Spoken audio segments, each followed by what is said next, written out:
नमस्कार। यो टेलिभिजनको यो बसमा म यहाँहरूलाई हार्दिक स्वागत गर्दछु। जीवराम भण्डारी। आज यहाँहरू सामुन्ने उपस्थित हुनुहुन्छ प्राध्यापक युवराज सङ्ग्रौला, वरिष्ठ अधिवक्ता हुनुहुन्छ। उहाँसँग आज म समग्रमा कोरोना भाइरससँगै संसारमा छाएको बडा अन्यल, मानव जाति बडा अप्ठ्यारो अवस्थामा छ। यस सँगसँगै नेपालको शासक, अपोजिसन, समग्र जो नेपाली जनको जुन अवस्था छ, यसले नेपाली समाजमा के अवस्था सिर्जना गर्ला, मुलुकले कुन मार्ग तय गर्ला भन्ने एउटा जिज्ञासाको रूपमा पनि छ।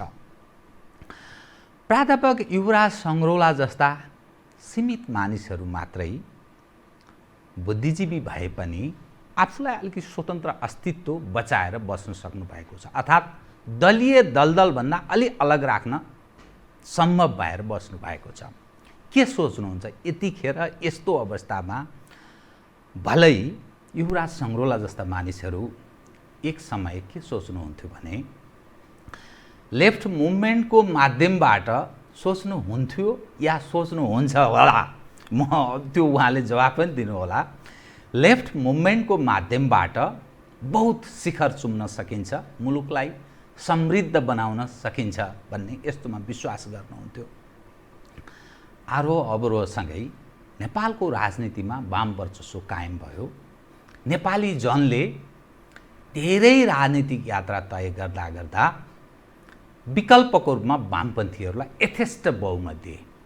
विगत म झलझल सम्झिरहेको छु केपी ओलीजीको त्यो लोकप्रियता र अहिलेको अवस्था, यो तुलना गर्दा नेपाली जनले दिएको मत अहिले यथास्थितिमा छ कि छैन, यावत विषय पनि छन्। प्राध्यापक युवराज सङ्ग्रौलासँग आज म समग्र विषयलाई केन्द्रमा राखेर विश्लेषणात्मक कुराकानी गर्नेछु। सर्वप्रथम म उहाँलाई स्वागत छ यहाँलाई। धन्यवाद। अब म विषयमा सिधै प्रवेश गरेँ। तपाईँ यतिखेर नि मैले तपाईँलाई जुन रूपमा बुझ्दछु, जुन क्रियाशीलता मुलुकको परिवर्तनमा तपाईँको भूमिका रह्यो, मुलुक मात्रै होइन संसार बडा अप्ठ्यारो अवस्थामा छ यतिखेर। व्यापार, व्यवसाय, उद्योग, धन्दा, आय आर्जन, कल कारखाना साराका सारा चौपट छ। विदेशमा बसेका जो रेमिटेन्सको माध्यमबाट मुलुकको झन्डै 30% को त्यो थेग्ने अवस्था छ नेपालको, त्यो अब चौपटमा जान सक्छ, जाने सम्भावनातर्फ उन्मुख छ। पर्यटन व्यवसाय चौपट भइ नै सक्यो। राजनीतिक संयन्त्र हाम्रो बडा कमजोर र करप्ट छ। प्रशासनिक संयन्त्र त्यसको हेल्पिङ ह्यान्ड छ, त्यो सहायक सहयोगी छ। संवैधानिक अङ्ग त्यो रूपमा भूमिका निर्वाह गर्न सक्ने हैसियत राख्दै पोलिटिसाइज्ड भएको छ। अपोजिसन तन्नम छ, ऊ हिजै असफल छ। सत्ता पक्षमा भित्रको अवस्था हेर्दा एकले अर्कालाई त्यो घिउ बेचुवा र तरबार बेचुवा भन्छ नि हाम्रो पूर्वतिर, त्यो अवस्थामा सत्ता पक्ष, प्रमुख प्रतिपक्ष, अरू खुद्रा पार्टीहरूको पनि त्यस्तै स्थिति छ। विकल्प देखिँदैन, भएकाहरूले थेगी खालान् भन्ने एउटा प्रश्नवाचक चिन्ह छ। तपाईँको अलिकति कुरा सुनौँ, यसपछि म अरू विषय उठान गर्छु कृपया। पहिला त सरले बोलाउनु भयो, फेरि म लामो समयदेखि बाहिर थिएँ, गाउँतिर थिएँ। यो विचार राख्ने मौका दिनुभएको हुन पहिला यहाँलाई म धन्यवाद दिउँ। कहाँबाट सुरु गरौँ भनेर भन्दाखेरि कृपया। यो समाजको विकासको आफ्नो बडा जटिल प्रक्रिया हुन्छ क्या। हाम्रो जाति, यो मान्छेको यो आज तपाईँ र मेरो जाति, जसलाई होमोसेपियन्स भनिन्छ, यसले 70,000 वर्ष अगाडिबाट सोच्न थाल्यो। त्यसलाई कग्निटिभ यो चिन्तन मन्थनको क्रान्ति भनेर भनिन्छ। यसको अस्तित्व 2 लाख वर्ष छ। 7वटा मान्छेका प्रजातिहरू सँगसँगै थिए, अरू सबै मासिए। यसको यो रह्यो। यसले समाजलाई सधैँ कसरी लिएर आयो भनेर भन्दाखेरि केही कल्पित मिथहरू क्रिएट गर्छ क्या यसले। जस्तो साम्राज्य, राज्य, राष्ट्रियता, धर्म, मिथ क्रिएट गर्छ। ती मिथकहरू क्रिएट गर्दै त्यसमा मान्छेलाई आबद्ध गर्दै अहिलेसम्म यो समाजलाई यहाँ लिएर आयो। त्यसकारण म आम जनतालाई, इभन जीवराम भण्डारी सरलाई के भन्छु भने देश मासिन्छ, समाज मासिन्छ नभन्नु, नडराउनु भएको छ। किनभने खोलो बग्ने चिज हो नि।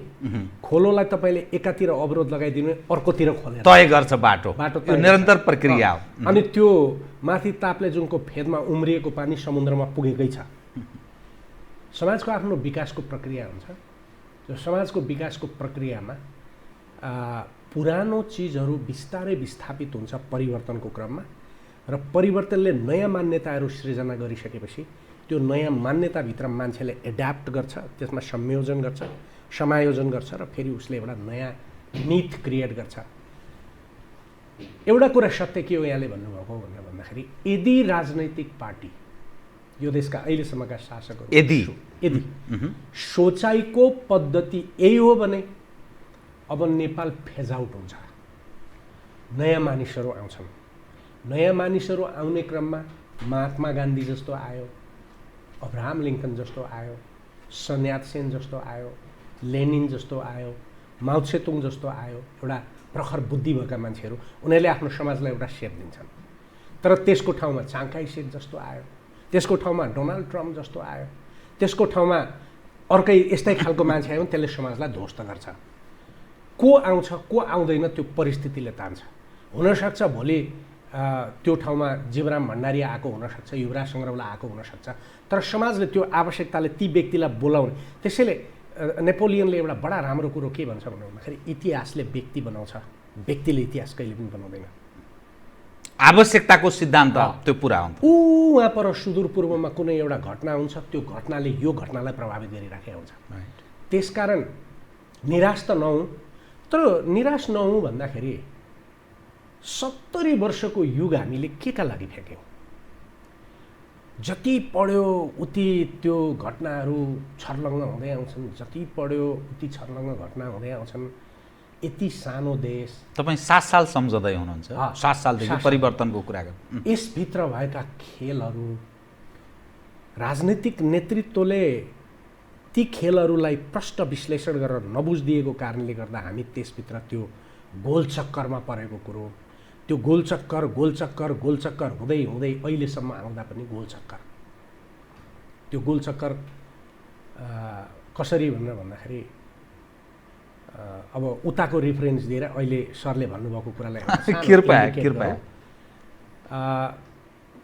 वुड्रो विल्सन भन्दा पछाडि अमेरिकामा एउटा आवाज उठ्यो जेम्स मेडिसनको कुरालाई लिएर। जेम्स मेडिसनले के भन्यो संविधान बनाउने बेला भनेर भन्दाखेरि नेसन धनीहरूले चलाउनुपर्छ, आम मान्छेले चलाएर हुँदैन। जो धनी मान्छेहरू छ अनि उसलाई जोगाएन राष्ट्रले गरिबहरूका विरुद्धमा भने देश कसरी धनी हुन्छ? त्यसका नियोदश धनीहरूको हो भनेर भन्यो। त्यसलाई पछिल्लो समयमा जब निक्सनको पालातिर आइपुग्यो एउटा सिद्धान्त ग्रहण गर्यो, एक्सेस अफ डेमोक्रेसी, अधिक डेमोक्रेसी हुँदैन। मेरिटोरियस मानिसहरूले सानो समूह बनाएर सरकार चलाउनुपर्छ, आम मान्छेहरूले आफूले गरेर खानुपर्छ। आम मान्छे राष्ट्रका लागि चाहिन्छन् तर राष्ट्र बनाउन चाहिँदैनन्। अनि मोडरेसन अफ डेमोक्रेसी भन्ने बेलायत, जापान र अमेरिकाका केही बुद्धिजीवीहरूले यो सिद्धान्त डेभलप गरे र त्योभन्दा पछाडि अमेरिकामा थोरै कर्पोरेसनहरू यो फोर्डदेखि रकफेलरदेखि यो धनीहरूको सानो एउटा समूहले राज्यका सबै नीति बनाउने। त्यसैले अमेरिका भनेर भन्दाखेरि भनिएको त्यो जनता होइन। त्यही मोडरेसनको थ्योरी पछिल्लो समयमा संसारभरि रुल अफ ल र डेमोक्रेसीको नाममा अमेरिकाले लग्यो। अहिले इन्डियामा मोदी र मोदीको सानो टिम, नेपालमा प्रधानमन्त्री र प्रधानमन्त्रीको सानो टिम, चीनमा सी जिनपिङ र सी जिनपिङको सानो टिम, अमेरिकामा डोनाल्ड ट्रम्प र डोनाल्ड ट्रम्पको। यो डेमोक्रेसी वर्ल्ड वाइड डिके हो। अनि अब अहिले अर्को त्यसको विपरीत हेरौँ न, प्लेखनोभ भन्ने मान्छे थियो रसियन क्रान्तिमा, मजदुरले मात्रै क्रान्ति गर्नुपर्छ भनेर। लेनिनले भने गलत, मजदुर र किसानहरू दुइटै मिलेर पार्टी बनाउनुपर्छ र पार्टीले नेतृत्व गर्छ। आम जनताकै हो राजनीति, व्यक्तिको होइन। माओ त्से-तुङले आम किसानले राज्य चलाउनुपर्छ, महात्मा गान्धीले आम नागरिकले देश चलाउनुपर्छ। यो भित्र चाहिँ तीनटा चिज आयो। मैले यसलाई समअप गर्छु। अब 1970 भन्दा अगाडि अमेरिकामा केन्सेनियन इकोनोमी, ठुल्ठुला कम्पनी पनि रहन सक्छन्, राज्यले अस्पताल पनि चलाउनुपर्छ भन्ने थ्योरीबाट निक्सनसम्म चल्यो। रसियामा समाजवाद थियो। तर जब मिल्टन फ्रिडम्यान आयो, मिल्टन फ्रिडम्यानले चिलीमा प्रयोग गर्यो स्वतन्त्र बजार, एभ्रिथिङ बजार, सबै कुरा बजार। निशुल्क स्कुल पनि बजारमाथिको आक्रमण हो। त्यहाँभन्दा पछाडि रेगानले त्यसलाई टिपेर आयो। संसार आज यहाँ छ। त्यसैले म जहिले पनि के भन्छु भन्दाखेरि अहिलेको पुँजीवाद होइन। अहिलेको पुँजीवाद डिसास्टर, यो प्रलयकारी कर्पोरेटिस्टहरू, यो ठुल्ठुला कर्पोरेसनहरूको गठजोड हो। यो पुँजीवाद नै होइन। समाजको विकासको क्रममा जाने त मान्छे फेरि पनि समाजवादमै हो। त्यो समाजवाद भने कस्तो भन्दाखेरि राज्यले मान्छेका सुविधाहरू एड्रेस गर्छ, राज्यले अस्पताल चलाउँछ, राज्यले बाटो बनाउँछ, राज्यले विश्वविद्यालय बनाउँछ, मान्छे त्यहाँ पढ्छन्, काम गर्छन् र आफ्नो व्यक्तिगत जीवन बनाउँछ। केन्सिनियन थ्योरीले पनि भने त्यही हो। त्यति बेलासम्म अमेरिका पनि ठिक थियो, इन्डिया पनि ठिक थियो, गरिब थियो बेग्लै कुरा हो, चीन पनि ठिक थियो, मान्छेले भात खान पाउँथ्यो, रसिया पनि ठिक थियो। तर पछिल्लो समय जब यो आयो, यो आइसकेपछि संसार भ्रष्ट भयो र खास गरी एउटा यसबाट सिद्ध्यौँ 1945मा जब न्यू मेक्सिकोमा पहिलो एटम बमको डिटोनेट गरियो नि, त्यो बनाउने साइन्टिस्टले ओपनहाइमरले के भन्यो भन्दाखेरि गीताको पाठ गर्यो क्या। गीतामा लेखिएको कुरो म मृत्यु म संसार ध्वस्त गर्छु भन्ने त्यो कृष्णको त्यो छ नि, उसले त्यो बम पड्किएपछि भन्यो। त्यति मात्रै होइन, त्योभन्दा पछाडि कसरी मानिसलाई साइलेन्टली समाप्त गर्ने, यो बायोलोजिकल वेपन्सहरूको रिसर्च संसारमा यति भयो युरोप र अमेरिकामा कि त्यहीँबाट फुत्किएको भाइरस न हो यो त आर्टिफिसियल भाइरस हो नि। यो आर्टिफिसियल बायोलोजिकल वार हो। यो बायोलोजिकल वार होइन, तर बायोलोजिकल वारको लागि जुन भाइरसहरू क्रिएट संसारभरि यिनीहरूले गर्न थाले नि, यही क्रममा यो बनाइएको भाइरस हो। अब यो कहाँ बनाइयो अहिलेसम्म टुङ्गा लागेको छैन। एक अर्कामा आज शक्तिशाली देशहरू एक अर्कामा आरोप प्रत्यारोपमा छन्। अब यसमा एउटा बेनिफिट अफ डाउट चीनलाई के छ भनेर भन्दाखेरि आजभन्दा 10-15 वर्ष अगाडि चीन बायोलोजिकल यो खालका वेपन बनाउन सक्ने विज्ञानमा आइपुगेको थिएन। रसिया भत्किया थियो, रसियाले त होइन, किनभने रसिया त 90मा भत्क्यो। रसिया पछाडि चीनको प्रतिस्पर्धी कुन हो भन्ने कुरा, अमेरिकाको प्रतिस्पर्धी को हो भन्ने खालको चीनकोमा आयो। भनेपछि कहीँ न कहीँ सुपर पावरहरूले यो कसैलाई समाप्त पार्न बनाएको वा बनाएको चिज डिस्ट्रोय गर्न नसकेको कारणले संसारमा कहीँ फुत्क्यो। यो हुनसक्छ अमेरिकामा ती बनाउने चीनमा पुगे पनि हुन सक्छन्, त्यो बनाउने खोज्दै चिनिया त्यहाँ पुगे पनि हुन सक्छन्। तर कसले बनायो इम्पोर्टेन्ट कुरो होइन। संसारमा आज मानिसको जीवन, मानिसको मुटु फेरेर, मानिसको फोक्सो फेरेर अब मानिसले मर्नै पर्दैन भन्ने विज्ञान निर्माण गर्न एकातिर छ, त्यो सम्भावना छ। र प्रकृतिको छनौटमा हुर्किएर आएका हामी मान्छेहरू प्रकृतिको छनौटभित्र पस्न सके बाँच्ने, नत्र मर्ने प्राणीको रूपबाट हामी अब प्रकृतिलाई डिजाइन गर्ने ठाउँमा विज्ञान गइरहेछ। सकारात्मक कुरा त्यहाँ छ। तर 1 मिनेटमा सबै चिज समाप्त पार्ने हतियारहरू पनि बनाए। कसको लागि बनाए? अमेरिकन जनताले त बनाएको होइन नि त। भनेपछि संसारका थोरै सीमित शासकहरू मूर्ख भइदिँदाखेरि यो दुःख हो। भनेपछि हाम्रो देश पनि त्यसबाट विकल्प देखिएन। चाहे काङ्ग्रेस होस्, चाहे जोसुकै होस्, कम्युनिस्ट होस्, जोसुकै होस्, सत्तामा पुगेपछि एउटा शब्द जहिले पनि मैले प्रयोग गर्ने कृपया, नेपालमा सत्तामा पुगेपछि सबै राणाहरू हुन खोज्ने क्या। दौरा सुरुवाल पनि राणाहरूका जस्ता लगाउने, पिटी पनि राणाहरूको जस्तो लगाउने। राणाहरू त मोज गरे हो नि त ब्रिटिसहरूबाट गोर्खाली बेचेर ल्याएको रोयल्टीले। अनि त्यो दौरा सुरुवाल लुगा सबै त्यो हुन खोज्ने क्रमले हामीले यो जनताले यो बिगारेको देख्छौँ। तर जनतामा पनि यसपालिको घटनाले 1-2वटा कुरा पहिलेदेखि मैले भन्दै आएको कुरो चाहिँ प्रमाणित हो। नेपालीहरू अनुशासनहीन छन्, यो कुरो म पनि पढ्छु, हामी सबै हो। हामी ख्याल नगर्ने जाति हौँ। 1990मा यहाँ सबै उद्योगहरू बन्द गरिए। किन उद्योगहरू बन्द गरिए? किनभने यहाँ बेरोजगारी सन् 1990मा 2047मा किन यहाँ सबै उद्योगहरू र चिया बगानसम्म बेचियो भने इराकको वारपछि त्यो इराकको तेलको सद्दाम हुसेनलाई अघिल्लो सरकार यो कासिमको सरकारलाई हटाएर सद्दाम हुसेनलाई ल्याएपछि त्यहाँको तेलमा युरोपियन र अमेरिकनहरूको त्यो एकाधिकार भयो। 1500 कम्पनी आए अमेरिकाबाट, 1500 कब्जाको डिजाइनभित्र त्यो सबै रहेछ। आयो। तिनीहरूलाई ती कम्पनीमा काम गर्नको लागि हाम्रा मान्छे लान, हाम्रो एग्रिकल्चर र यहाँ नव उदारवाद ल्याएर चिया बगानदेखि लिएर सबै ध्वस्त पारेर न।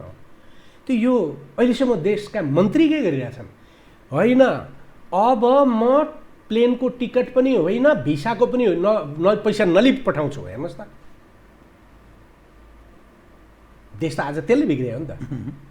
वामपन्थी रहिदिया भए पनि देश रहन्थ्यो, काङ्ग्रेस रहिदिया भए पनि देश रहन्थ्यो, राजा रहिदिया भए पनि देश रहन्थ्यो। यो सारा जसको संयन्त्रको जो तपाईँ नाम लिनुभएको छ, यिनीहरू भए चाहिँ के, चाहे वाम, काङ्ग्रेस, चाहे राजा, अर्थात् जे जति हामी कहाँ जुन तागत प्रिभेल भयो लामो समयदेखि र जुन अहिले गरिरहेछन्, यी कस्तादेखि आफ्नो राजनीतिक विचारधाराभित्र नबस्ने। जस्तो काङ्ग्रेसको आफ्नो एउटा विचारधारा छ नि, विप्लव निर्माण, त्यो विचारधाराभित्र बसेर शासन चलाउ न। विचारवाद, आदर्श, सिद्धान्त कहिले काम गरेन। त्यही विचारभित्र बसेर काङ्ग्रेसले शासन चलाउने हो भने उसको विचारको शासन हुन्छ। मलाई मुन्न पर्न सक्छ, त अर्कोचोटि भोट दिन्न, तर ऊ त आफ्नै विचारमा छ नि त। कम्युनिस्ट रहेन।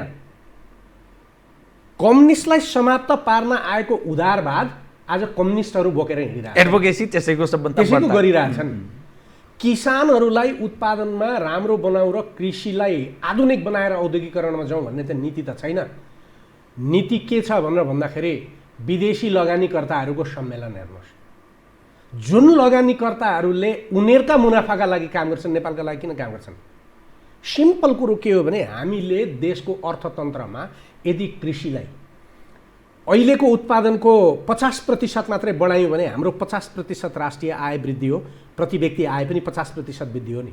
तर लगानी गर्ने मान्छेले खोलेको उद्योग त 10 वर्ष पछाडि उत्पादन गर्ला, त उसले तिर्ने जम्मा भने के हो भनेर भन्दाखेरि संसारभरि गरेको रुल चाहिँ उसले तिर्ने भने 15% कर हो। सबै चिज हाम्रो, उसले 15% बुझाउने हो, हाम्रा मान्छेले जागिर खाने हो, शोषण हुने हो।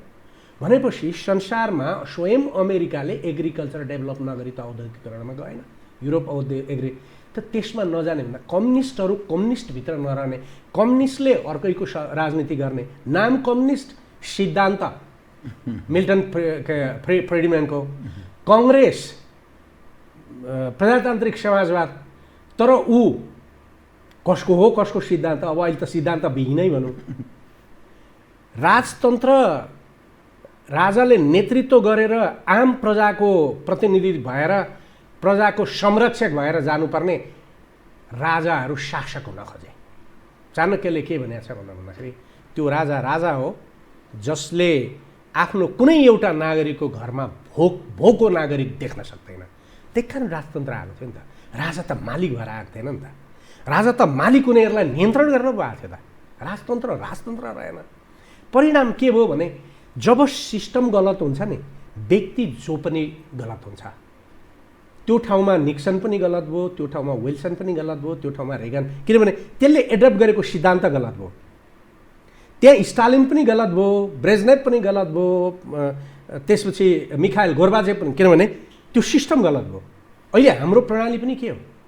जब राजनीतिक पार्टीहरू आफ्नो सिद्धान्त, आफ्नो विचारधारा र आफ्नो विचारधाराको नैतिकताभित्र बस्दैनन् र उनीहरू गोठ बन्छन्, तब त यही हुने हो नि। अनि त्यसपछि गुटबन्दी हुने र सत्ता आउने हो नि त। यस्तो अवस्थामा जो आस्थाको केन्द्रको रूपमा पनि कोही छैन, भएका जो कार्यकर्ताजन अथवा एउटा जो आस्थाको रूपमा आम नागरिकले जुन ढङ्गले सम्मति जनाए ती विमुख भएको अवस्था, यहाँको बुझाइअनुसार पनि यस सँगसँगै नेपालले तय गर्ने यात्रा के हुनसक्छ यस्तो अवस्थामा? किनभने एकातर्फ बडा तनावको अवस्था छ, मानिसहरू कसरी गुजारा गर्लान्, आय आर्जन कसरी होला, जो बेरोजगारको सङ्ख्या जसरी बढ्दैछ, अब नेपालमा पनि त्यसको चाप झन्झन ठुलो समस्या हुन्छ।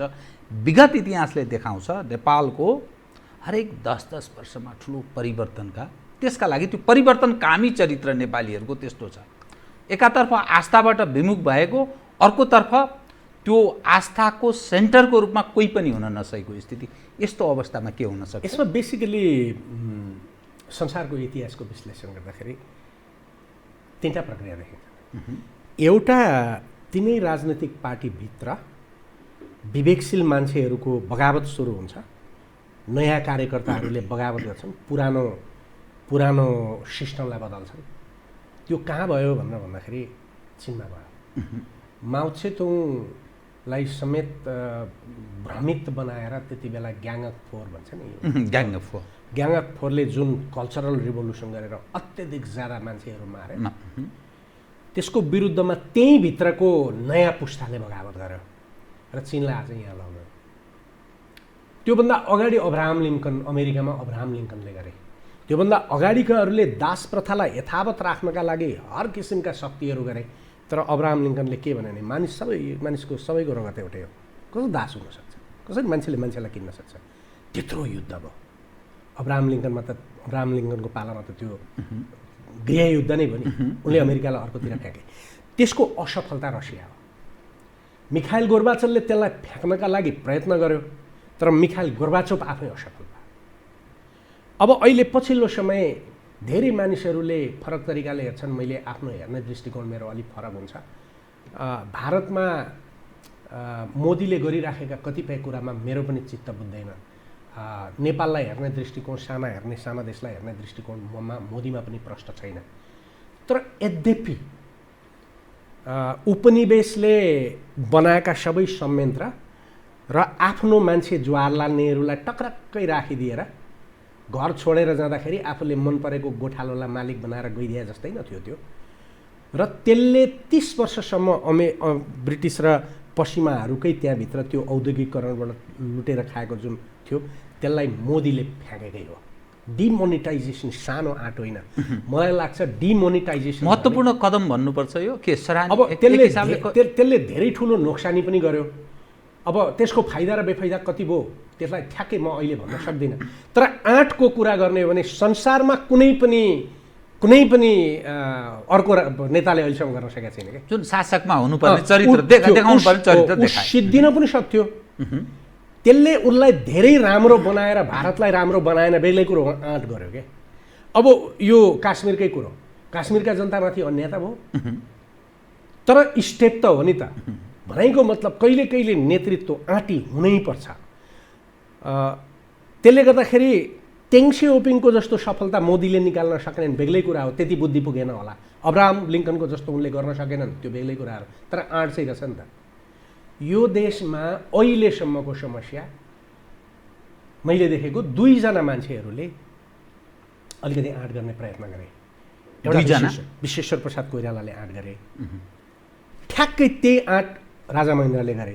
यिनीहरू दुईटाको सोच एउटै थियो, तर जब जङ्गलमा 2टा बाघ बस्छन् नि, एकले अर्कालाई सिद्धेउला कि भन्ने डर भएको कारणले, यदि यी 2 जना त्यति बेला मिलेका थिए भने वामपन्थीहरू स्वतः यिनीहरूसँग मिल्थे, देश अर्कै हुन्थ्यो।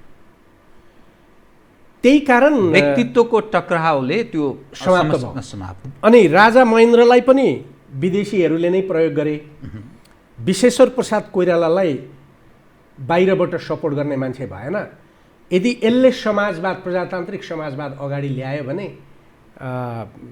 यो अमेरिकन पुँजीवादले हार्छ भन्ने भएको हुनाले अमेरिकनहरूले राजालाई फेभर गरिदिए।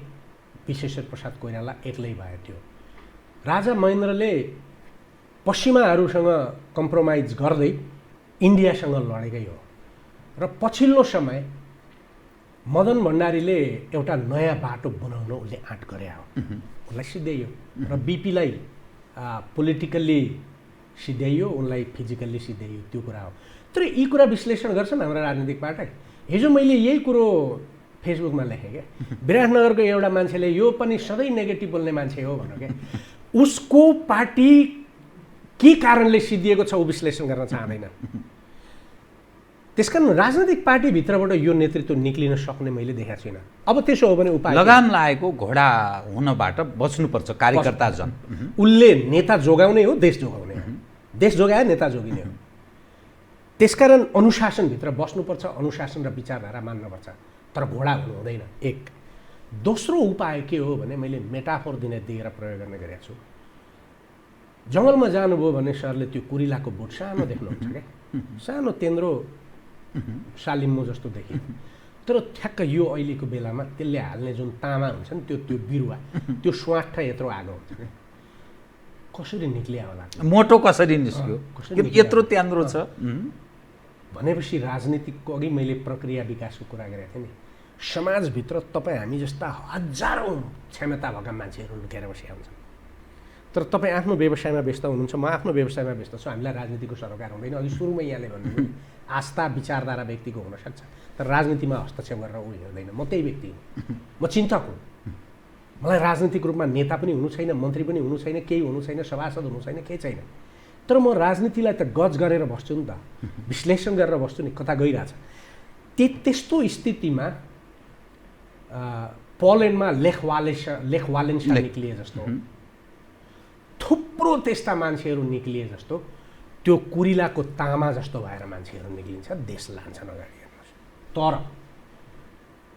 त्यसले फरक पर्ने कुरो के हो भन्दाखेरि मान्छेलाई इतिहासले कहिले कहिले मौका दिन्छ जीवराम भण्डारीलाई र युवराज सङ्ग्रौलालाई त इतिहासले त्यो मौका दिएर नि त अहिलेका शासकहरूलाई अहिलेका प्रधानमन्त्रीदेखि लिएर सबैलाई मन्त्रीदेखि लिएर सबैलाई उहाँले प्रमाणित गरेर या त भित्तामा सधैँ फोटो टाँसेर मान्छेले धुप बाल्ने बन्न सक्नुहुन्छ या त इतिहास कलङ्कित हुन्छ त्यो कुन चाहिँ सम्भावना बढी देखिन्छ यो दुई धारको कुरा गर्दा अहिले मैले भने नि अहिले राजनीतिक पार्टीहरू नेपाली काङ्ग्रेसभित्र हेर्ने भने पनि एक्सेस अफ डेमोक्रेसी र मोडरेसन अफ डेमोक्रेसीकै कन्सेप्टमा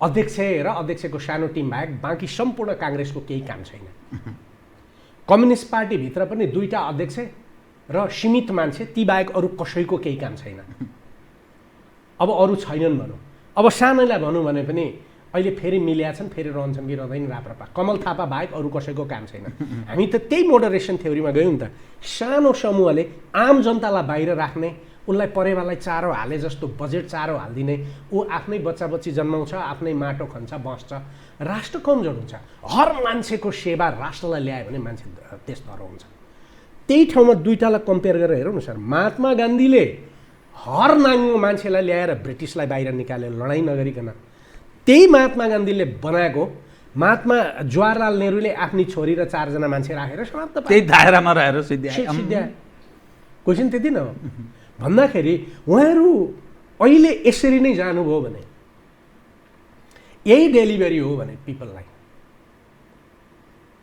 नेपालका अहिलेका राजनीतिक पार्टीका मान्छेहरूले जसले जतिसुकै ठुलो हुँ भनेर गर्दै पनि इतिहास राम्रो हुँदैन तर किनारमा खस्ने ठाउँमा पुगिसक्या होइन उहाँहरू किनारमा सुध्रने ठाउँ अझै बाँकी छ भन्ने खस्ने ठाउँमा पुग्न अझै केही समय छ उहाँहरूले फरक तरिकाले गर्न सक्नुहुन्छ सिम्पल एउटा उदाहरण दिन्छु सरले अघि मलाई कोरोना भाइरस दिनु कोरोना भाइरस के हो मलाई त थाहा हुँदैन नि मैले त कोरोना भाइरसको राजनीति मात्रै बुझ्छु के कोरोना भाइरस म बुझ्दिनँ त्यसकारण मलाई कोरोना भाइरसको डर पनि लाग्दैन डक्टर बढी डराउँछ किन सचेत छ मलाई मुद्दा लाग्यो भने म फेन्टै होला जस्तो हुन्छ मुद्दा के हुन्छ पुग्छ थाहा छ नि गाउँबाट आउने मान्छेलाई मुद्दाको मतलबै हुँदैन तारिक लिने हो लड्ने हो डराउँदैन त्यो यो अहिले भैँचालाको यो कहर होइन नि यो भैँचालाको कहरमा के थियो भने योभन्दा खतरनाक थियो तर मान्छेले मुख बाँध्नु पर्दैन थियो मान्छे चामल लिएर जान पाउँथ्यो अब गाउँमा जान खोजेका बाटामा हिँड्ने मान्छेहरूलाई अहिले हामी चामल पुर्याउन खोज्यौँ हिजो धेरै छलफल गऱ्यौँ तर कसरी पुर्याउने अब आफूले मास्क लगाएर जानु पर्यो गाडी छैन उसलाई कसरी दिने उसले कसरी लिने एउटा विडम्बना भावनाले काम गरेको छ तर चाहेर पनि सकिएको नसकिने स्थिति त्यहाँ छ त यसलाई समाधान गर्ने उपाय उदयपुरमा फेला पर्यो वीरगञ्जमा फेला पर्यो त्यो फेला परेकोलाई कसरी ट्रिटमेन्ट गर्ने भन्ने कुरो स्वास्थ्य मन्त्री कानुन पढेका व्यक्तिको जिम्मेवारी होला कि त्यो डक्टरको होला जब वुहानमा यो समस्या छेडिएपछि चीनको बेस्ट डक्टर त्यो रिसर्चरलाई त्यहाँको सरकारले वुहानमा ल्याएर राख्यो र उसैले ह्यान्डल गर्यो उसले मेयरलाई आदेश दियो क्या यो गर बाटो सफा गर यो गर पानीले धो मान्छेहरूलाई यो गर जस्तो गाड्ने चलन थियो गाडेर हुँदैन यसलाई जलाउनुपर्छ यो सब गर्ने गर्यो त यो देशमा त 101 डक्टर त छन् नि त जस्तो अहिले स्वास्थ्य मन्त्रीले आनन्दले घरमा बसेर ईश्वर पोखरेल उपप्रधानमन्त्रीज्यूको संयोजकतामा बसेको समितिको मातहतमा 5 जना डाक्टरलाई यो कहरबाट देशलाई बाहिर निकाल्नुहोस्। यदि देशमा समस्या आयो भने तपाईहरु पर्नुहुन्छ है, यो तपाईहरुको जवाफदेही हो। जसरी संविधान बनाउँदा 5 जना वकिललाई लगाइयो, 5 जना डाक्टर लगाइदिए भए संविधान बिग्रिन्थ्यो नि त। विश्वनाथ लगायत त्यति बेला। अहिले डाक्टरलाई दिने होला नि त, त्यो मथुरा श्रेष्ठ होला। 47 को संविधानको तपाईँ कुरा गर्दैछु। त्यसरी बनाए। पछिल्लो पनि त आखिरी वकिलले बनाए नि त। बाहिर जतिसुकै संविधान सभा भने त लेख्ने त 10-12 जना वकिलै हो। अर्को डाक्टर जनस्वास्थ्यको एउटा प्रभावकारी डाक्टर देख्छु, त्यो डाक्टर शरदचन्द्र हो नि त। तपाईको नर्सेसहरुमा पुराना त्यो एमए पीएचडी गरेका नर्सेसहरु हुनुहुन्छ। उहाँहरु 5 जनालाई दिने र मैले पटक पटक त्यति बेला फेसबुकमा पनि लेखेँ, मैले जानकारी गराइराखेको छु। राम्रा करिब 50-60 वटा यो एम्बुलेन्सहरु तानौं, प्राइभेट अस्पतालका पनि। त्यहाँभित्र को डाक्टरहरु भोलन्टियरली देशलाई सेवा गर्न चाहनुहुन्छ उनीहरुको रेकर्ड राखौं। उहाँहरुलाई त्यहाँ राखौं 4-5 जनालाई। किटदेखि चाहिने, कोरोनाका मास्कदेखि चाहिने जे सामानहरु छन् त्यहाँ राखौं। उहाँहरुलाई स्ट्यान्ड बाई राखौं। 3 डबल तलब गर्दियौ। कुशल व्यवस्थापकको भूमिका निर्वाह गर्नु पर्यो शासकहरुले। अनि त्यो डाक्टरहरुले गर्नु पर्थ्यो। 3 डबल तलब गर्दियौ यो 1 महिना। र स्ट्यान्ड बाई राखौं। जस्तो उदयपुरमा त्यो फेला पर्यो भन्ने बित्तिकै हिजो बेलुका त्यो एम्बुलेन्स त्यहाँ पुग्थ्यो, त्यहाँ जान्थ्यो, त्यही आइसोलेटेड रुम तयार गर्थ्यो, उनीहरुलाई औषधि गर्न थालिहाल्थ्यो।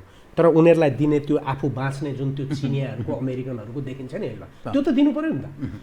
अनि कहाँबाट पीपीई भनेर भन्छ नि। अब मलाई लगेर राखिदिएर म जान्दछु त्यो। सर यसैमा नि यहाँले जस्तो कोरोना भाइरसको म धेरै बुझ्दिनँ, तर बुझ्ने संयन्त्र बुझ्नेहरूलाई प्रयोग गर्नु पर्यो। जसरी भन्नुभयो नि, संसारको उदाहरण दिँदा यस्ता महामारीहरूमा त्यसको रिसर्च हुन्छ, अध्ययन अनुसन्धान व्यापक रूपमा हुन्छ। जस्तै चिनिया युनिभर्सिटीहरूले पनि त्यस्तो गरेका छन्, अमेरिकाका पनि स्ट्यानफोर्डहरूले, अक्सफोर्डहरूले, हार्वर्डहरूले आफ्नो ढङ्गले काम गरिरहेका छन्। हाम्रो देश जहाँ धेरैवटा विश्वविद्यालय छ, अब त्यो प्रचारमा पनि छ, चर्चामा छ, हल्लाखल्ला पनि छ। कतिपय यो निजी क्षेत्रका अस्पतालहरू जो मेडिकल कलेजहरूको, त यो अध्ययन र अनुसन्धानको सवालमा, रिसर्चको सवालमा त यिनीहरूले निर्वाह गरेको भूमिका र यिनीहरूलाई जुन ढङ्गले प्रयोग गर्नु पर्थ्यो त्यो चाहिँ तपाईँ के पाउनुहुन्छ? 10 वटा या 11 वटा कतिवटा छन्, प्रत्येकमा 1000 विद्यार्थी त छ नि, तल फर्स्ट इयरदेखि फाइनलसम्म भनेपछि 1000 गर्दा मात्रै पनि 10,000 छ। यदि 2000 गर्ने हो भने 20,000 छ। यो 20,000लाई अहिले सरकारले मोबिलाइज गरेर हुन्थ्यो। र यहाँभित्र रिसर्च कहीँ पनि रिसर्च भएको छैन, शून्य छ। अहिले विश्वविद्यालयहरू गाईगोड जस्ता, न विद्यार्थी जान्छन् न टिचर छन्, अनुसन्धान भएन। ठिक यसको उल्टो अहिले क्युबाले दक्षिण अमेरिकामा यो समस्याबाट जोगाउनका लागि 20,000 डाक्टर पठाए। दक्षिण अमेरिकामा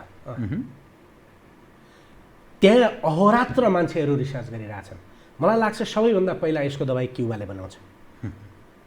उनीहरूको स्पिरिट पनि कस्तो भन्दाखेरि हामी दुनियाँ बचाउन हिँडेका छौँ, त्यो उसमा जानेहरू। चिनियाहरूको 2टा उद्देश्य छ। एउटा त उनीहरू कोरोना भाइरस लगायतको यो खालको सङ्क्रमणका रोगमा हामी अब संसारमा लिडिङ हो भन्ने देखाउन पनि चाहन्छन्। अर्को कुरो यसबाट बिजनेस पनि हुन्छ। 2टा कुरा छ। भोलि यो मेडिसिनदेखि लिएर इक्विपमेन्टहरू संसारभरि सारा पेटेन्ट राइट सब चिज हुने भयो। तर हेर्नुहोस् त कसरी गइरहेछन्। प्रतिस्पर्धा त्यहाँ आफ्नो खाले छँदैछ। उनीहरू त जान डराएको छैन त।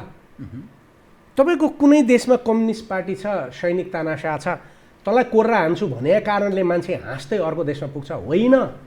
मान्छेको काम गराइको स्वभाव के हुन्छ भन्दाखेरि चुनौती लिने हुन्छ। तर चुनौती लिनका लागि अवसर दिन्छ। यदि यो सरकारले भोलि मलाई कानुनको काम गर्न, जीवन तेरो नोक्सानी पनि हुनसक्छ, तर तेरो नाम हुन्छ, ख्याति हुन्छ, पैसा तँलाई हामी दिन्छौँ भन्यो भने म मर्न तयार भएर जान तयार हुन्छु क्या। अहिले त्यसरी नै गएका हुन् नि ती। किनभने त्यहाँ गएर उनीहरूको जुन एउटा ख्याति हुन्छ त्यो ख्याति कमाउनका लागि गइरहेछन्। त मान्छे इटली गएर चिनेर औषधि गर्न खोजिरहेछन्। हाम्रो डक्टरहरू खोइ, किनभने ती डक्टरहरू जो उत्पादन गर्ने मान्छेहरू त देशका लागि डक्टर उत्पादन गरिरहेको रहेनछन् नि त, ती त अरब र कहाँका लागि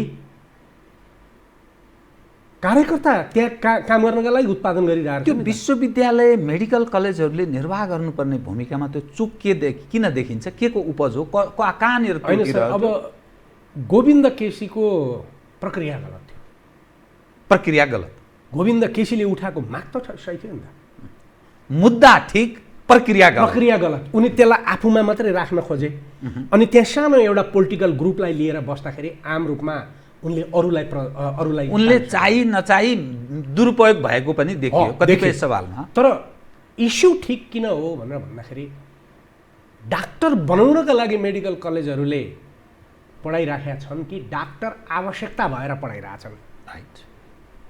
राइट। 55 लाख रुपियाँ 1 करोड रुपियाँ लिएर पढिरहेछ मान्छे भनेपछि राष्ट्रसँग आज त्यो त छैन नि। जसले चलाएको छ त्यहाँ 100 विद्यार्थी पढ्छ, धरानमा 100 विद्यार्थी पढ्ला, त्यो पनि टोटल सरकारको भएन, अटोनोमस भयो भनेपछि अघि मैले सुरुमा एउटा कुरा भनेको थिएँ, 70 वर्ष हामीले केका लागि बिताएछ। त्यसकारण नियतमा शङ्का नगरौँ।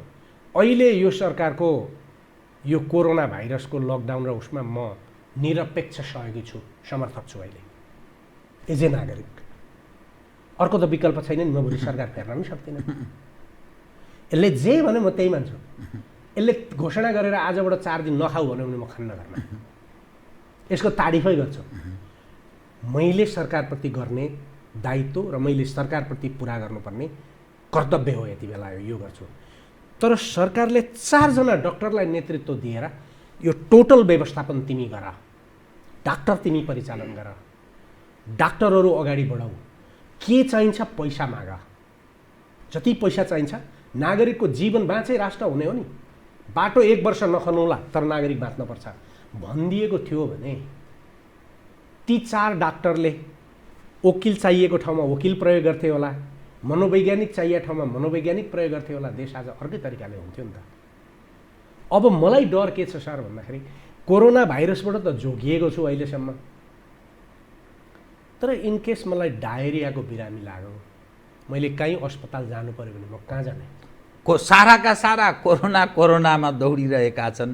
त्यो अरू कारणले मानिस निरन्तर समस्यामा फसिरहेको छ भन्नेतर्फ कसैको ध्यान गएको छैन। हिजो बेलुका फोन आयो, एकजना वकिलले फोन गरे, डाक्टर साहब यो त मन्त्रीज्यूहरूलाई भनिदिनु पर्यो, यस्तो बेलामा मान्छेसँग पैसा छैन, तलब छैन, ब्याङ्कबाट भएको पनि निकाल्न पाउँदैन, अब सरकारले भनेको छ तलब ब्याङ्कमा पठाऊ, सोसियल सेक्युरिटी भनेको छ, तलब क्यास दिन मिल्दैन, तलब खातामा गएको छ, अनि चेक लिएर त्यहाँ जानु पर्यो। सबै मान्छे चेक लिएर ब्याङ्कमा जाँदाखेरि कोरोना लागेर मर्छु भन्ने डर छ, घरमा पैसा छैन, अनि घरमा जे छ त्यो खाएर बाँच्नुपर्ने स्थिति छ। त्यस्तो बेलामा यो एउटा अस्पताल 10,000 रुपियाँ खर्च लाग्छ, हाम्रोमा आउनुहोस् कोरोना पऱ्यो भने 10 रुपियाँ लाग्छ भनेर माइकिङ गरेर हिँडिरहेछ। यो त भनिदिनु पऱ्यो भने, अनि मैले भने भोलि बिहान मलाई हाम्रो जीवराम सरले बोलाउनु भएको छ, त्यही टेलिभिजनमा यो हो, यो होइन नि। अब मलाई लाग्छ त्यत्रो 55-60 हजार हाम्रा स्वयंसेविकाहरू छन्, तिनीहरूलाई उत्साही बनाउन सकिन्थ्यो। स्थानीय निकायहरूलाई भन्न सकिन्थ्यो तपाईँहरू पुरै अहिले आफ्नो नेतृत्व स्थापित गर्नुहोस्। मन्त्रीहरूले ठाउँ ठाउँमा गएर अहिले पश्चिमतिर एकजना बसेर उहाँहरूले डाक्टरलाई मोबिलाइज गर्ने, डाक्टर साहब के छ, तपाईँ जवाबदेही है, तपाईँ जवाबदेही है भन्ने बेला थियो नि।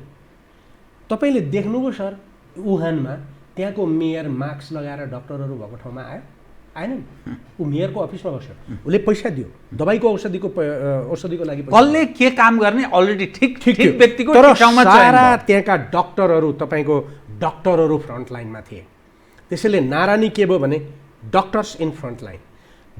जब मानिस धेरै मर्ने स्थिति आयो, धेरैलाई देखियो, तब त्यति बेला पिपुल्स लिबरेसन आर्मीका डक्टरहरू आए, तर उनीहरूले अलग्गै गरेनन्, उनीहरू त्यहाँका डक्टरका नेतृत्वमा फ्रन्टलाइनमा बसेर काम गरे। तर हाम्रोमा खोइ यो गर्न नसकिने होइन, गर्न सकिन्थ्यो, व्यवस्थापकीय पक्ष असाध्यै त्रुटिपूर्ण रह्यो। एज अ अभिभावक जो एउटा लोक कल्याणकारी राज्य जो जनताप्रतिको जुन जिम्मेवारी बेहोर्नुपर्ने हो त्यसमा पनि चुक देखियो। अब यहाँ सवाल के रह्यो भने नेपाली समाजका दबाव समूह अनेकौँ राइटका नामहरू छन्, के राइटवाला, खास गरी पश्चिमाहरू गाइडेड एउटा संयन्त्रहरू हामी कहाँ ठुलो छ एनजिओ आइएनजिओका नाममा। अनि यहाँ विभिन्न प्रोफेसनलहरू छन्, अपोजिसन पनि छ नै भन्नुपर्छ, भलै उसले भूमिका त्यति देखाउन सकेका छैन। यी मानिसहरू सरकार त काहीँ न काहीँ अलिकति अप्ठ्यारो किमकर्तव्यमुड के गर्ने कसो गर्ने विश्व परिस्थिति पनि अलग छ, त्यसलाई ठिक ट्र्याकमा ल्याउनका लागि अपोजिसन, सिभिल सोसाइटी, प्रबुद्ध नागरिकहरू यिनीहरूको के समस्या रह्यो? यो 1990-2048 सालमा एउटा ठुलो घटना घट्यो सर। त्यो घटना के थियो भन्दाखेरि नेकपा एमाले भित्र पनि त्यसपछि विभाजनको सङ्घार सुरु भयो। नेपाली काङ्ग्रेसभित्र कृष्णप्रसाद भट्टराई र गणेशमान ढुण्डिराज शास्त्रीदेखि लिएर सबैलाई सिद्ध्याए। एकजना बागले मन्त्री थिए, करप्सन गर्यो भन्न त सबैले गरे। म हाँडीगाउँमा बस्ने त्यति बेला, अलिक पर उनको घर थियो। मैले भन्थेँ मेरो चाहिँ जहिले पनि के भनाइ हुन्थ्यो भने अब कतै ब्याङ्कमै लुकाएर राखेको थिएँ र त्यो पछि भेट्टाएर लग्यो भने त मलाई थाहा छैन, तर त्यो घर र त्यही घरभित्र बसेका मान्छेकै हैसियत हेर्दाखेरि चाहिँ यत्रो मन्त्री भएको मान्छे यसै घरका मान्छे के भएका हुने के वाग्लेको जसरी चर्चा भयो त्यो रूपमा थियो भन्ने मान्ने आधारहरू देखिँदैन। अब बागले किन सिद्धियो? गणेशमानको पक्ष थियो, अर्थात् समाजवादी सिद्धिए। काङ्ग्रेसभित्रको प्रजातान्त्रिक समाजवाद अप्रुट भयो। कम्युनिस्टहरूमा यस्तै कुरो छुचो बोलेर मलाई मार्छन् कि भन्ने डर पनि हुन्छ, मारौँ केही फरक पनि पर्दैन होइन। एनजिओकरण भयो, सबै वामपन्थी पार्टीहरू, नारायणमान बिजुक्छेको पार्टी र अरू एउटा दुईवटा साना अब चित्रबहादुर केसीको अलिअलि रह्यो होला, तर त्यसभित्रका पनि केही चाहिँ एनजिओमा लागे कि जस्तो लाग्छ, तर आम रूपमा त्यो सध्य थियो। यी बाहेक सबै कार्यकर्ताहरू एनजिओ सञ्चालनमा गए। यो किन थियो भनेर भन्दाखेरि सफ्ट इन्टरभेन्सनमा नरम तरिकाले हस्तक्षेप गर्दा त्यसका कार्यकर्ताहरूको सोच बदलिदिएपछि यसलाई मिल्टन फ्रिडम्यानले सक थेरापी भनेको छ कि सक थेरापी, इकोनोमिक सक। यसलाई मान्छेको दिमागमा आज मलाई कुखुरा पाल्छु भन्ने सोच छ, तर मेरो छिमेकीलाई के लाग्यो भन्दाखेरि यो मराले कुखुरा पाल्यो भने बिहान बिहानै भाले बासेर म सुत्न पाउँदिनँ, त्यस कारण यसलाई कुखुरा पाल्न दिन्न भनेर भन्यो भने उसले कुखुरा नपाल भन्दा यसले टेर्दैन। त्यसपछि उसले के गर्छ भनेर भन्दाखेरि हाँस पाल्नुको फाइदा त्यो छिमेकीलाई यति धेरै सुनाउँछ कि उसले कुखुरा पाल्न छोडेर उसको ध्यान उता मोडिन्छ। एक्ज्याक्टली त्यही भयो। समाजवाद निर्माण गर्न गणेशमान, समाजवाद निर्माण गर्न ढुण्डिराज शास्त्री, समाजवाद निर्माण गर्ने कृष्णप्रसाद भट्टराई, प्रजातान्त्रिक समाजवाद यो उदारवादका विरोधीहरू, अनि यता कम्युनिस्टहरू पनि समाजवादको कुरा गर्ने। नेपाल त एउटा उसमा त मिक्स्ड इकोनोमीमा गयो नि त। यसलाई रोक्ने उपाय के हो? वेस्टर्न र पुँजीवादी देशहरू, खास गरी फ्रान्स, युके, अमेरिका लगायतका केही पुँजीवादी देशहरू, स्क्यान्डिनेभियनहरू यसमा थिएनन्। उनीहरूले के सोचे भनेर भन्दाखेरि अब यो यत्रो मिलिटेन्टहरू सबै चिलीको जस्तो मारेर पनि सकिँदैन। चिलीमा त मिल्टन फ्रिडम्यान पिनोचेको सल्लाहकार, अनि सिआइएले एउटा क्यामरन भन्ने डक्टरलाई ट्रेनिङ गरेर कसरी सक हान्ने इलेक्ट्रिकल भनेर लगेर पठाएको, 30,000 मान्छे गायब गराए। अर्जेन्टिनामा त्यति, उरुग्वेमा त्यति, लाखौँ लाख मान्छे मारे। इन्डोनेसियामा त 5 लाख मारे, सुकार्नुको सबै सिद्ध्याए।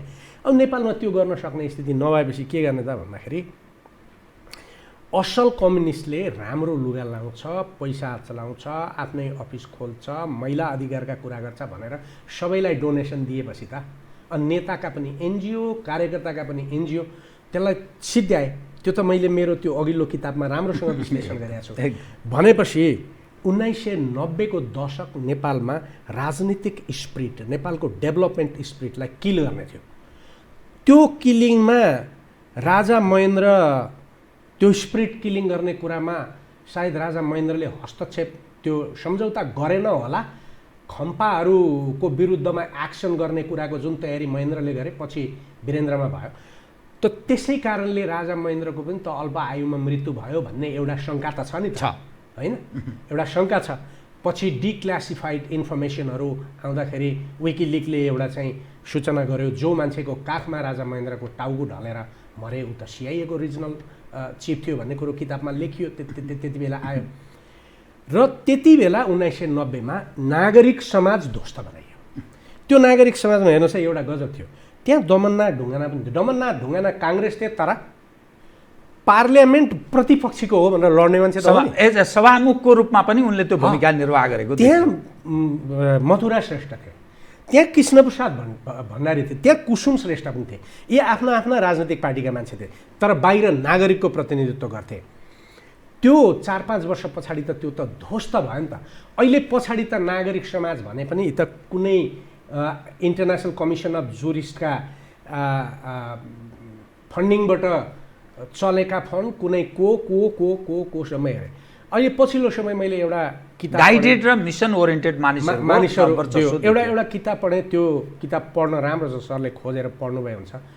सक डक्टर्स भन्ने क्यानेडियन इकोनोमिस्ट नाओमी क्लेन भन्ने असाध्यै राम्रो इकोनोमिस्टले एउटा किताब लेखेको छ। यिनले ह्युमन राइट र इकोनोमिक्सको बारेमा व्याख्या गर्दै जाँदाखेरि पछिल्लो पार्टमा के कुरो लेखिन् भने त्यति बेला धेरै जस्तो यी इन्टरनेसनल अर्गनाइजेसनहरू त सिआइएकै फन्डिङबाट पो चल्दा रहेछन्। जस्तो इन्टरनेसनल कमिसन अफ जुरिस्टले चाहिँ लामो समयदेखि, यहाँ हाम्रो नेपालमा पनि छन् यी थुप्रै, त्यसले त लामो समयदेखि सिआइएको फन्डिङ प्रयोग गरेको भनेर आलोचना भएपछि अनि त्यसपछि त्यसलाई रोक्यो र एमनेस्टी इन्टरनेसनलले चाहिँ गएर अलिकति काम गर्यो। त्यो एमनेस्टी इन्टरनेसनलले पनि ह्युमन राइट चाहिँ त्यसको त्यो इकोनोमिक सन्तास र टेरोरको लागि जुन एकदलीय व्यवस्था सैनिक तानाशाहसँग जोडेर गरेन कि व्यक्तिलाई देखाएर गर्यो। र त्यसपछि पछिल्लो चरणमा जब फेरि नयाँ पुस्ताका एमनेस्टी इन्टरनेसनलका मान्छेहरू दक्षिण अमेरिका र यो इन्डोनेसियामा गए, तब उनीहरूले यो सारा भाइलेसन जति यो उदारवादका लागि थियो भन्ने कुरो एक्सपोज गरेपछि अनि त्यसपछि सत्ता परिवर्तन भए र अर्जेन्टिनाको राष्ट्रपतिलाई चाहिँ आजीवन कारावास एउटा न्यायाधीशले गर्यो भनेर उनले बडा राम्रो लेखेको छ। भनेपछि नागरिक समाज छैन आज हाम्रोमा, नागरिक समाज सिद्धियो। त्यही नागरिक समाज सिद्धिएको कारणले गर्दाखेरि आज हामी यहाँ छौँ। मेरो एउटा कुरा, दबाब समूह भएन, सबै यत्र सबै बिग्रियो, अथवा पिपुलको साँचो मानेमा पिपुललाई सिकाउने त जम्मै छ नि, पिपुलको प्रतिनिधित्व गरिदिने चाहिँ कोही पनि भएन। अब म यहाँसँग नि म लास्ट कार्यक्रमको ठिक अन्त्य, धेरै कुरा गर्न मन हुन्छ कि तर समयले साथ दिँदैन। निषेधको भावना राजनीतिक अगुवाहरूमा छ, पार्टीभित्रै पनि आफूसँग विमति राख्नेलाई कर्नर पार्ने, विचारभन्दा फरक आफूभन्दा फरक विचार राख्नेलाई अर्को दलको उप पनि निषेधको त्यो भावना छ। यस्तो अवस्थामा अहिले जुन आर्थिक सङ्कट, जुन अप्ठ्यारो अवस्थाबाट विश्व गुज्रिरहेको छ, नेपाल जस्तो देश झन् त्यसको ठुलो दबावमा पर्न सक्ने जुन खतरनाक अवस्था छ, यस्तो अवस्थाले के सङ्केत गर्छ? तपाईँ चाहिँ के देख्नुहुन्छ? मैले क्रुड एनालिसिस गरेको छु सर। अब मैले भनेको कुरो एक्ज्याक्टली ठिक हुन्छ अहिले म दाबी गर्न सक्दिनँ, कृपया तर भनिदिनुहोस्। नेपालको अर्थतन्त्रमा त्यति धेरै ठुलो असर पर्दैन भन्ने मेरो अहिले प्रोजेक्सन छ। यो सँगसँगै किन भन्दाखेरि हाम्रो त आयातको व्यापार हो नि, निर्यातको व्यापार होइन। जस्तो अहिले यो 1 महिना तेल नआउँदाखेरि हाम्रो धेरै ठुलो मुद्रा, यो विदेशी मुद्रा सञ्चित भइरहेको छ। त्यसै गरी अरू औषधि पनि लगायतका सारा चिजहरूको जुन अहिले यहाँ देखिएको छ, त्यो आयात गर्ने चिजहरू हामीले खपत नगर्दाखेरि घरमा बस्दाखेरि, जस्तो अहिले इन्डियाबाट ट्रक मोटरसाइकलहरू आएका छैनन्, गाडीहरू आएको छैन, त्यसले गर्दाखेरि हाम्रो व्यापार घाटा घट्ने भयो। त्यसका उत्पादनमा नोक्सानी भए पनि हामी त्यसबाट हामीलाई त्यति धेरै असर नगर्ने भयो। अर्को कुरो, भारत र चीनको अर्थतन्त्रलाई यसले त्यति धेरै असर गर्नेवाला छैन, त्यसकारण हाम्रो मुख्य अर्थतन्त्र यिनीहरूसँग भएको हुनाले त्यसले असर। तर एउटा कुरो के देखियो भन्दाखेरि यो 20 वर्षमा खास गरी रेगान पछाडि बेलायत, त्यसपछि अमेरिका, इटली, स्पेन, अस्ट्रिया र फ्रान्समा जब समाजवाद सिद्धियो त्यसपछि समाजको राज्यको लगानी सबै सिद्ध्याएको छन् यिनीहरूले। मिल्टन फ्रिडम्यानको थ्योरी सबैतिर लाग्दाखेरि हात हतियार उत्पादनमा राज्य लगानी गर्यो, तर सबै चिज प्राइभेट भयो। अनुसन्धान र औषधि उपचार पनि प्राइभेट भएको हुनाले त्यहाँका सोसियल वेलफेयर र सेक्युरिटीका सिस्टमहरू युरोपमा सिद्धिएछन्। परिणाम चाहिँ अहिले यो 4 लाख 5 लाखको भयो।